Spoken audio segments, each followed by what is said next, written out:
How's it going? Strife here, and today we're doing the walkthrough for COF Path 2. Now this path, overall, it is the second most difficult path of this dungeon. Obviously everyone knows Path 1, which is the one everyone farms.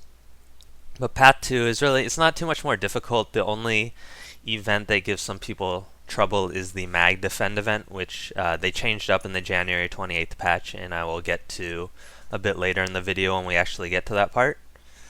So here, what you want to do is you want to stack up on this corner. When the 3 Hellstorms come through, you just want to utilize a pull, either the Focus pull or like the Great Sword Guardian pull, to stack the mobs up, and as you can see, we DPS them down rather quickly. Then in this next large room, there's going to be 2 different events where we have to kill some nests and some Lashtail Devourers. So you're going to come in this first room to activate the first event. The Lashtails, they knock you down, so you do want like a stun breaker, stability, and then they do apply poison to you as well, which our group, we have enough condition removal, so it's not too big of a deal. So here you just want to focus the first nest, then group up the Lashtails, I guess they're called Whiptails in this dungeon, and kill them. Not too difficult. Once we do that, we are going to run into this next room up here, the one that our warrior just rushed into, and that will activate the second event with Mag.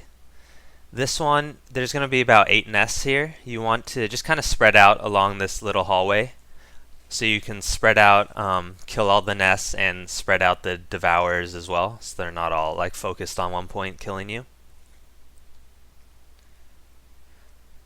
Now most of these, they are normal. That first group we killed, they were all silver. This one's a combination of normal and silver, so it's not as hard either as that first group, even though there's quite a few. So there you can see, just kill all the nests, and if there are a few Devourers remaining, you can just run them off.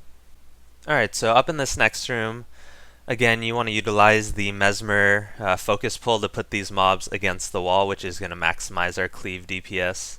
And allow the warriors, if they're running a greatsword build, to whirlwind into the wall to maximize that DPS as well. So as you can see, they die rather quickly when you have 5 melee classes and you pull them so they can all be hit at the same time. Alright, up in this next room is the first boss of this path, the Prison Warden.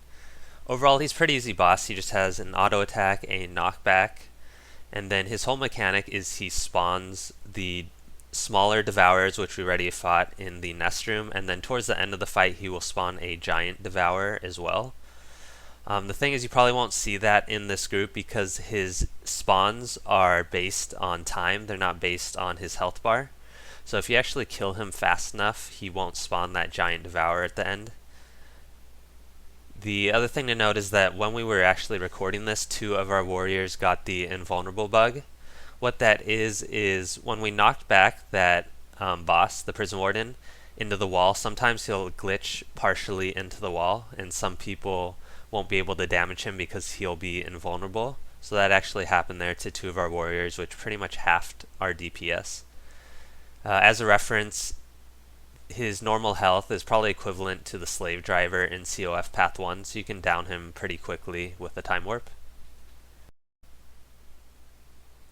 And then after that boss, you can see we just dropped down and came into this room. This is the puzzle type event of this path. What we're going to need to do is we're just going to run around this room and collect these Flame Legion bombs. So you just want to leave one person back to activate the event. Mag does like a little talking sequence, so it takes maybe 5 to 10 seconds. While that's happening, you want the rest of your group to run towards the bomb locations. You want to start off with the furthest bombs first, so you see I ran all the way up to the top, where 2 of my other party members were as well, to grab the 3 bombs up there, and then you can kind of work your way towards the closer ones. Overall, it just saves a bit of time at the end.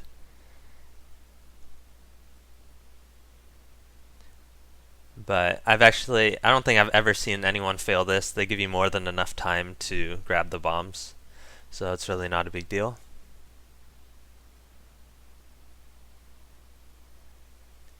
Then after I turn this last bomb in, we're gonna have one person run across this next lava section, which I'll do to show you, and then the other 4 people, they just want to go down to the right of me, that little crevice area.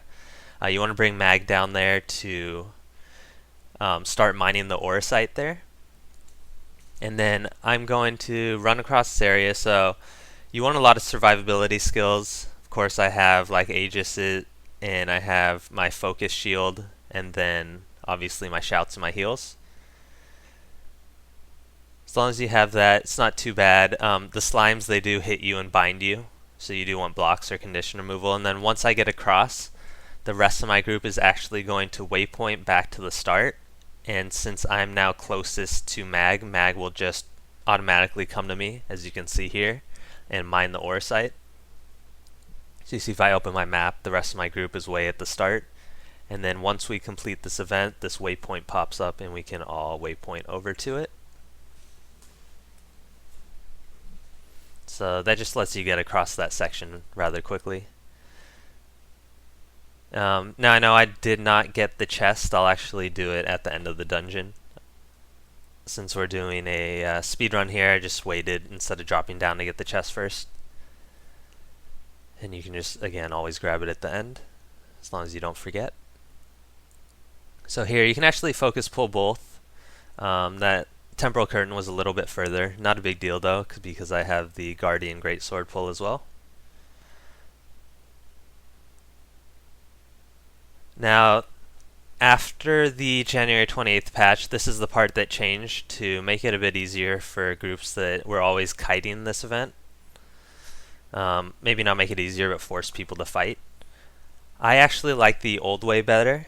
If you were in a high DPS group, the old way was pretty easy and you got loot. This way, if you're in a high DPS group, it's easy as well. You're pretty much just going to kill endless waves of mobs, and occasionally a stealth assassin will spawn, which is a silver difficulty mob. You just want to focus it down because it's going to walk to Mag and do damage to her. You can also see there that we used Time Warp in the beginning. If you use Time Warp there, you actually have it up for the last boss again. This event takes so long that you're going to recharge your Time Warp, so we just use that in the beginning to kind of stagger the mobs a bit and get through that first wave for a head start. As far as your skills go, you want stability. There's going to be hammer type mobs which will knock you down, so stability and stun breaks. There are the archers, and then there's like the sword type mobs. So a combination of everything. You can see I have reflection as well for the archers to mitigate some damage. And then you just want to hold your control key, which will bring up all the enemy names in the arena so you can see when a assassin spawns. And then you really, like in our group, one of the warriors can solo the assassin, so as long as someone goes over and kills him, it's not a big deal.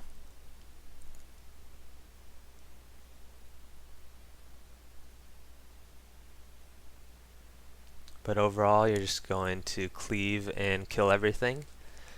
If you want, there are ways, like sometimes you can stand over by the assassin spawn point. Some group do it that way, and then it'll just funnel all these mobs over to you instead of just standing in the middle. We found that if you have like 5 cleave classes, you can just stand in the middle, and it's actually pretty easy because you're just hitting everything as it spawns, so that's what we do. If you do have a lot of single target ranged classes, this can be a bit harder because, as you can see, mobs are constantly spawning. So it's a lot easier just to run around and press your attack button and just hit everything than it is to keep targeting stuff and just targeting one mob at a time with your ranged auto attack. Now, like Ellie's and stuff, they have a lot of AoE skills, so they can make it a lot easier as well. But I'd say, just like a lot of other dungeons, rangers are kind of at a disadvantage, and necros are as well because condition damage, it's a bit slower, and by the time you try and build up your condition damage, the mobs are dead, so you don't really maximize that dot. So again, direct damage classes and cleave or AoE classes are preferable here, and they make this a lot easier.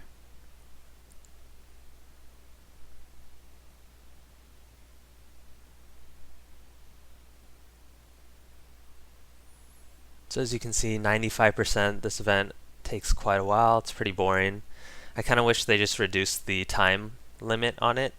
As you may or may not know, way in the beginning, the mag defend event was half the time, but because people were kiting it, they doubled the duration and added more mobs. So now that they kind of balanced that out, kind of wish they would decrease the time a bit, because that is a bit boring and tedious now. Alright, so this last room is the last boss. What you're going to want to do is you want one person to grab the boss, Balefire, and just kite him around here. You can't damage him, and he doesn't really do any damage to you. He just causes like fears and knockdowns. The other 4 people, you can see the 4 swords on the map. You just want them to go to those icons, which are the acolytes, and kill them all at the same time. Once that happens, you can damage this middle eternal flame structure. Now I'm actually going to go in now. And the other thing to note is that, see that little ledge that the rest of my group is on? I'll actually run over there right now. You can melee this eternal flame from up here. So you can see we killed it really quickly with Time Warp and Great Sword, or just Warrior DPS in general, because we could all melee it, and as everyone knows, melee damage is balanced to do more damage than ranged. So we are able to clear that part extremely quick. And after this little talking sequence, you will get your tokens. You got your chest back there, and we will be done with this path. So thanks for watching.